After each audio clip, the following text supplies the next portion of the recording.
Huwag kang masyadong mayabang. Baka nakakalimutan mo, dayo ka lang dito.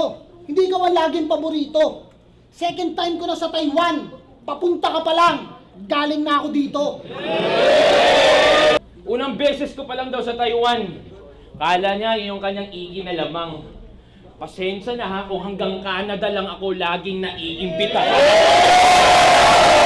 Hayaan mo, pagtapos kitang ibadibag, yung katawan mo, isasama ko sa eroplano papunta doon gago. Tapos yung bangkay mo, i-display para may pwede akong tapak-tapakan pag nagpe-perform ako sa entablado.